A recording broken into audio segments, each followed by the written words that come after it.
आशा एक राम जी से दूजी आशा छोड़ दे। बात समझ रहे हैं? आज लोग परेशान क्यों हैं? क्योंकि उनकी आशाएं ज्यादा हैं और बहुत जगह से आशाएं हैं। यहां से भी आशा, वहां से भी आशा, वहां से भी। पर ये सारी आशाएं यदि हम छोड़कर एक प्रभु को पाने की इच्छा रख लें, एक भगवान की आशा रख लें। जितना लोग जगत के लिए रोते हैं कि बेटा नहीं मिला, परिवार नहीं मिला, पैसा नहीं मिला, प्रतिष्ठा नहीं मिली, पद नहीं मिला, जितना रोना धोना जगत के लिए होता है, इतना कोई भगवान के लिए रोने लग जाए तो उसका जीवन मरण और आंसू बहाना सब कुछ सार्थक ना हो जाएगा। भगवान के लिए आदमी रो ही नहीं पाता, उन वस्तुओं के लिए रोता है जिनकी कोई वैल्यू नहीं है।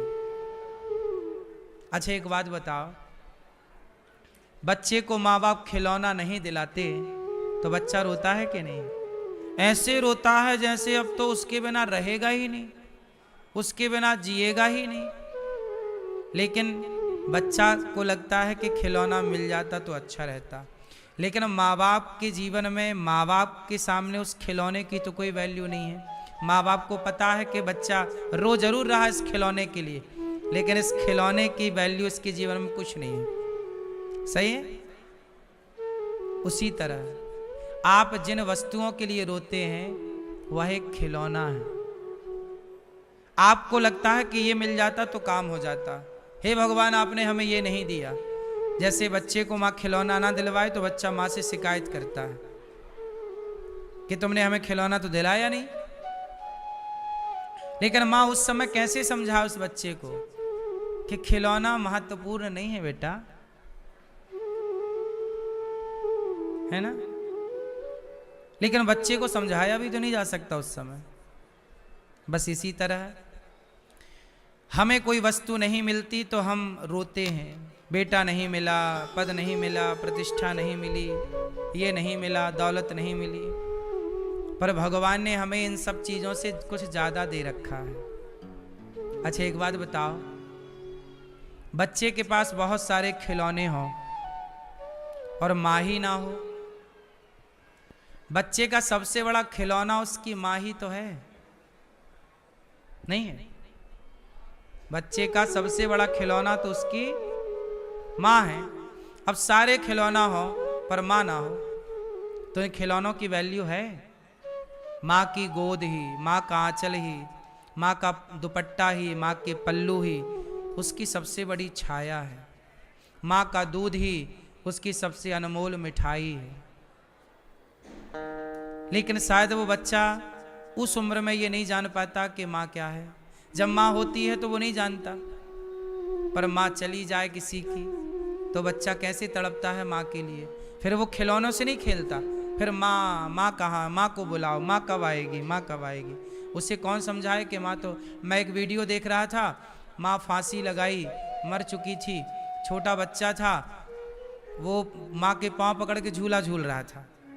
उसे लगा कि माँ मेरे लिए ऐसा की है, वो माँ के पाँव पकड़ के झूला झूला, लटक के झूला। उसे ये नहीं पता कि माँ मर चुकी है, वो फांसी पे लटकी है। किसी कारण बस हुआ हो गए दुर्घटना, लेकिन वीडियो तो वीडियो है, सब तक पहुंच ही जाती है। तो छोटा बच्चा था, गुड़िया थी, लड़की थी, उसे नहीं पता कि माँ अब नहीं है। वो तो झूला झूल रही है माँ के पाँव पकड़ के, फांसी पे लटकी है उसकी माँ। ऐसे ही छोटा बच्चा ना खिलौनों के लिए रोता है, लेकिन वो ये नहीं समझ पाता कि मेरी माँ मेरी सबसे बड़ी दौलत है। उसी तरह हम लोग संसार के वस्तु के लिए रोते हैं, वस्तु चाहते हैं, पर हम ये भूल जाते हैं कि हमारी सबसे बड़ी दौलत तो हमारे भगवान है। वही ना हमारे माता पिता। माता रामो मत पिता रामचंद्र, स्वामी रामो मत सखा रामचंद्र, त्वमेव माता च पिता त्वमेव, मात पिता तुम मेरे। भगवान से बड़ी दौलत क्या होगी। इसलिए ना मीराबाई कहती हैं कि पायो जी मैंने राम रतन धन पायो। मेरा धन तो राम है। भगवान से बढ़कर के कोई धन हो सकता है? भगवान से अनमोल कोई वस्तु हो सकती है, कोई दौलत हो सकती है? मुझे नहीं लगता। लेकिन चूंकि अज्ञानवश खिलौनों में मन लग गया, कोई रो रहा है संसार के लिए। इसलिए आप लोगों से मेरी बस इतनी सी प्रार्थना है कि आप समझो ये मानव शरीर बड़ा दुर्लभ है। दुर्लभो मानसो देहो देहिनाम क्षण भंगुरा। बड़ा भाग्य से बड़े भाग्य मानुष तन पावा, सुर दुर्लभ सदग्रंथनि गावा। बड़े भाग्य से ये जीवन मिलता है। ये जीवन मजाक ना बनाओ, ये जीवन यूं ही ना गवाओ। प्रत्येक क्षण प्रत्येक पल आपका गुजर रहा है, पता नहीं कौन सा पल कौन सा क्षण आपका अंतिम क्षण हो जाए। हर क्षण भगवान को याद करिए, अच्छे काम करिए, आशा भगवान से रखिए। हमें कोई एक थप्पड़ मारता है ना, हम अपनी बात कर रहे हैं दास अनिरुद्ध, कोई हमारा अपमान करे, कोई हमें गालियां दे, हम कभी बुरा नहीं मानते। हम मानते हैं कि हमारे भगवान हमें इस प्रकार का दंड हमारे पापों का दे रहे होंगे। यदि हमारे जीवन में कुछ भी होता है तो हम उसे ईश्वर की कृपा ही मानते हैं कि यह हमारे पापों का फल है। किसी को हम क्या शिकायत करें बताओ? कोई हमें गाली दे, कोई हमें थप्पड़ मारे, कोई हमें अपमानित करे, हम क्या उत्तर दें उसको बताओ? क्योंकि आप बताओ ना, क्या ईश्वर की मर्जी के बिना पत्ता हिलता है? तो फिर जो हो रहा है वो किसकी मर्जी है? यदि हमारा अपमान हो रहा है तो यह भी तो ईश्वर की मर्जी है। हमारा सम्मान हो रहा है, यह भी तो ईश्वर की मर्जी है। न सम्मान पाकर हम खुश हों, न अपमान पाकर हम दुखी हों, क्योंकि दोनों मेरी इच्छा से नहीं हो रहा है। न सम्मान मेरी इच्छा से हो रहा है, न अपमान मेरी इच्छा से हो रहा है। दोनों में भगवत इच्छा है, भगवान की इच्छा है। आपके बेटा हो गया, ईश्वर की इच्छा है। बेटी हो गई, ईश्वर की इच्छा है। कुछ नहीं हुआ, ईश्वर की इच्छा है।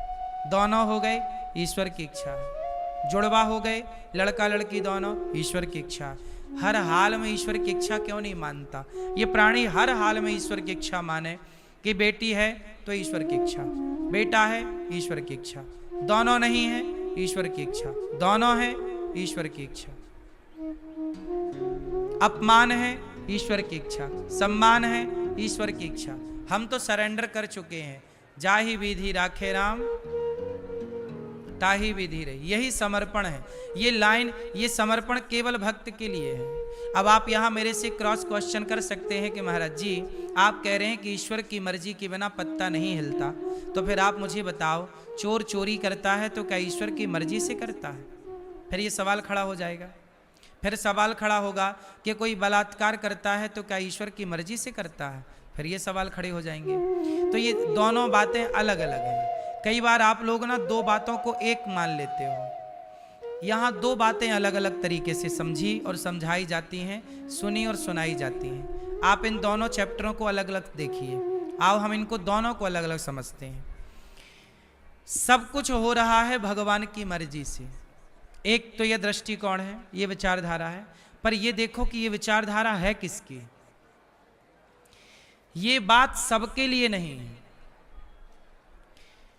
ये बात सबके लिए नहीं है।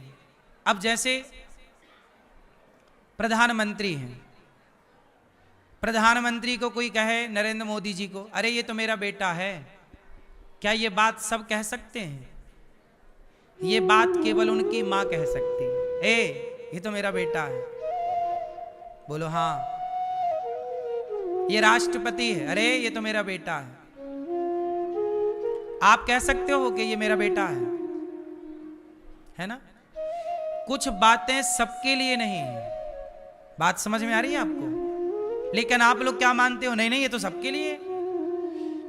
ईश्वर की मर्जी के बिना पत्ता नहीं हिलता, ये बात केवल भक्तों के लिए है। जो भगवान की शरण में रहने वाले लोग हैं, आस्था रखने वाले लोग हैं, उनके लिए ये बात है कि ये सब कुछ ईश्वर की मर्जी से हो रहा है।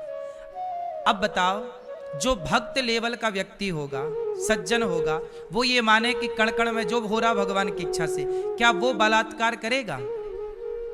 बोलो। फिर क्या वो चोरी करेगा? बोलो। नहीं।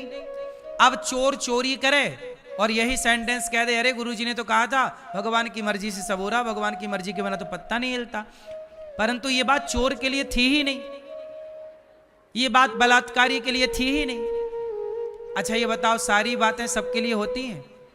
जो बात आप अपनी पत्नी से करते हो, क्या वो बात अपनी मां से कर सकते हो? बोलो। फिर सबके लिए अलग अलग बातें ना होती हैं? पत्नी के लिए अलग बात होगी, है ना?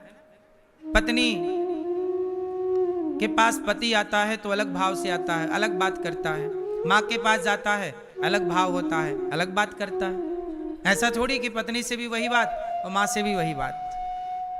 होता है क्या मेरी माँ? दो बातें होती हैं कि नहीं? पत्नी के साथ अलग व्यवहार होता है और माँ बाप के साथ अलग व्यवहार होता है और बच्चों के साथ अलग व्यवहार होता है। बोलो हाँ। फिर एक ही घर में तीन तीन व्यवहार होता है, माँ के साथ अलग, माँ बाप के साथ अलग, पत्नी के साथ अलग और बच्चों के साथ बिल्कुल अलग। हाँ या ना? तू कहाँ था? तू लेट क्यों हो गया यहाँ? तू कहाँ था? जो आप तू तड़ाक की बात बच्चे से कर सकते हैं, वही बाप से नहीं। ए बाप तू कहाँ था, ऐसा तो नहीं बोल सकते। बाप के लिए अलग भाषा होगी, बच्चे के लिए अलग भाषा होगी और पति पत्नी के रिश्ते के लिए अलग भाषा होगी। उसी तरह भगवान की इच्छा के बिना पत्ता नहीं हिलता, ये बात केवल भक्तों के लिए है, चोर के लिए ये बात नहीं है। चोर के लिए ये बात है कि भैया तुमने चोरी किया है तो भगवान ने तुम्हें अक्कल तो दी थी ना, तुम्हें पता था ना चोरी करना गलत है, फिर तुमने चोरी काहे की? अब की हो तो दंड भोगो। तुम्हें पता है ना कि बलात्कार करना गलत है, तुम्हें पता है ना कि किसी को छेड़ना गलत है। जब गलत है पता था, तुमने क्यों गलत किया? अब किया है तो जेल जाओ, फांसी पे चढ़ो, भोगो। फिर क्या कहते हो, रे भगवान की इच्छा के बिना तो पत्ता नहीं हिलता। अरे पागल, ये बात तुम्हारे लिए थी ही नहीं। सब बातें सबके लिए नहीं होती ना मेरी माँ। भगवान, अब आप लोग क्या करते हो ना, सबको एक तराजू में तौल देते हो, सारी बातों को एक सी तराजू। अरे गुरुजी ने तो कहा कि भगवान की इच्छा के बिना पत्ता नहीं हिलता। ये बात उच्च कोटि के भक्तों के लिए है, साधक के लिए कि बेटा सुदामा जैसे तपस्वियों के लिए कि मैं गरीब हूं तो भगवान की इच्छा है। शिकायत क्या करूं? आप लोग शिकायत करने लगे, अरे गुरुजी हम बड़ी पूजा करते हैं पर देखो हम बड़े गरीब हैं, इतनी पूजा करते हैं फिर भी देखो खाने को रोटी नहीं है। तो यहाँ पे आपको कही जाएगी बेटा ये ईश्वर की परीक्षा है, ये समय गुजर जाएगा। सुदामा का गुजरा कि नहीं? तो तुम्हें समझाया जा सकता है क्योंकि तुम उस लाइन में हो, तुम भक्त हो। अब जो बात भक्तों के लिए है वो बात दुष्टों के लिए नहीं है ना। हमारे शास्त्रों में यह भी स्पष्ट लिखा है कि ज्ञान किसे दें और किसे ना दें। भाई जो अधिकारी नहीं है उसे ज्ञान दे के क्या होगा? एक बार क्या हुआ कि एक चिड़िया ने बंदर को ज्ञान दे दिया, ए बंदर देख हम चिड़िया तेरे से छोटी हैं लेकिन देख अपने लिए घोंसला बना के रखती हैं, बारिश आई हम घोंसले फुर्र से घुस गए, हम बच जाते हैं। और तू इतना बड़ा बंदर, इतना बड़ा शरीर, और देख पानी तेरे ऊपर गिर रहा, तू ठिठुर रहा है ठंडी से। बंदर बोला अच्छा हमें ज्ञान देने चली, अब भी आता हूं। गया बंदर और उसका घोंसला तोड़ के फुर्र से फेंक दिया, ले मुझे ज्ञान दे रही थी। तो बात तो ये है ना कि ज्ञान सबको देना भी नहीं चाहिए। चिड़िया ने बंदर को ज्ञान दे दिया तो बंदर ने उसका घोंसला तोड़ दिया। कुछ ज्ञान सबके लिए नहीं है। बात समझ में आ रही है? हमारे यहां भागवत सुनने के अधिकारी सब नहीं है। सुखदेव भगवान ने इंद्र को भगा दिया, देवराज देवताओं का राजा इंद्र सुखदेव भगवान के पास आए, बोले हमें भागवत सुनाओ।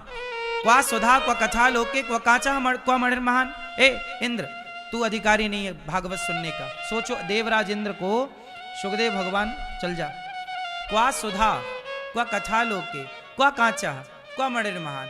कहाँ कांच का टुकड़ा, कहाँ मणि? ए इंद्र तू इसका अधिकारी नहीं है, चल भाग यहां से। इंद्र देवताओं के राजा को सुखदेव भगवान ने भागवत जी सुनने का अधिकारी नहीं माना। सोचो कि तू अधिकारी नहीं है इसका। अब अनाधिकारी को भागवत सुना भी दिया जाए तो वो उसका मिसयूज करता। अब यही तो है, अब लोगों को पता चल गया कि भगवान की मर्जी के बिना पत्ता नहीं हिलता। अब देखो उस ज्ञान का लोग मिसयूज कर रहे हैं कि भैया चोर कह रहा नहीं जी हम चोरी नहीं कर रहे हैं तो भगवान की इच्छा है। फिर तो बलात्कारी कह रहा जी हम तो बलात्कार कर ही नहीं रहे हैं, ये तो भगवान की इच्छा, क्योंकि अनाधिकारी को ज्ञान मिल गया। ज्ञान किसे मिल गया? अनाधिकारी को, जो उसका अधिकारी नहीं था। जैसे परमाणु मिल गया पाकिस्तान को, तो रोज धमकी देता पटक दूंगा पटक दूंगा। आप गलत व्यक्ति के हाथ में कोई पावर लग जाए तो वो उसका सदुपयोग नहीं करता, मिसयूज करता है, दुरुपयोग करता है। ऐसे ही तो हमारे वेदों के, पुराणों के, उपनिषदों के ज्ञान का भी सब लोग अधिकारी नहीं है। ये ज्ञान सबके लिए नहीं था, इसलिए उस ज्ञान को धारण करने की पात्रता होनी चाहिए कि आप किस प्रकार। 5वीं क्लास का विद्यार्थी है, उसकी पात्रता अलग है। 10वीं क्लास का विद्यार्थी, उसकी पात्रता अलग है। PhD का स्टूडेंट है, उसकी पात्रता अलग है। जो विद्यार्थी 5वीं क्लास के विद्यार्थी को आप PhD की बातें नहीं बता सकते, ना समझा सकते, समय के साथ ना पात्रता आएगी, बुद्धि विकसित होगी। उसी तरह शास्त्रों का ज्ञान भगवान की इच्छा के बिना कुछ नहीं होता। ये बात आपके लिए जो भक्त लेवल के हैं, संत भक्त, भगवान के परम भक्त, उनके लिए ये बात है। इसलिए हम लोग क्या मानते हैं कि जो हो रहा है, हमारा अपमान सम्मान जो हो रहा है। एक मैया आई अभी कुछ दिन पहले, वो थाली में लोग पैसे चढ़ाते हैं, 10 रुपए 20 रुपए 100 रुपए, थाली में पैसे चढ़े थे। एक मैया आई, उसने प्रणाम करने के बहाने ये दुपट्टा लिया तरीके से, ऐसे हाथ पहले किया पीछे दुपट्टे के, और प्रणाम करने के लिए पांव के पास झुकी और थाली में ऐसा रखा दुपट्टा, और रख के यूं मुट्ठी बना ली। अब पैसे उसके अंदर चले गए और ऐसे दबा के प्रणाम करके चली गई। मैं देख रहा हूं, लेकिन मैंने देख करके भी मैंने उसे नहीं रोका। शायद तेरे भाग्य का मेरे पास आ गया होगा तो तू ले जा रही है, मैं क्या रोकूं, क्या रोकता मैं? ये तो अपनी अपनी नियत है। तो चोर चोरी करता है तो उसको, हम तो यही मान रहे हैं ना कि सब ईश्वर की इच्छा। अब क्या करें, हम कहां लड़े झगड़े, तुम्हारा फिर तुमसे कहें कि देखो तुमने चोरी की, फिर वो उसकी इंसल्ट हो। नहीं, तुम्हारा अपमान, तुम्हें पैसे चाहिए ले जाओ, तुम्हारा अपमान नहीं करेंगे। हर हाल में ईश्वर की मर्जी मान लो कि चलो भगवसाद इस रूप में इसकी जरूरत रही होगी, भाई ले जा, क्या करें, कोई भाग्य थोड़ी ले जाएगी हमारा चुरा के। बोलो, आप लोग क्या करते हैं, छोटी छोटी बातों में परेशान हो जाते हैं। आपको अच्छा ले आओ ले आओ। तो हर हाल में भगवान की इच्छा हो, जाही विधि राखे राम ताही विधि रही। तो कुल मिला के दास का कहना यह है कि आपके आने का हुआ ना, उस समय हम तिलक बंधन ही कर रहे थे, फिर आप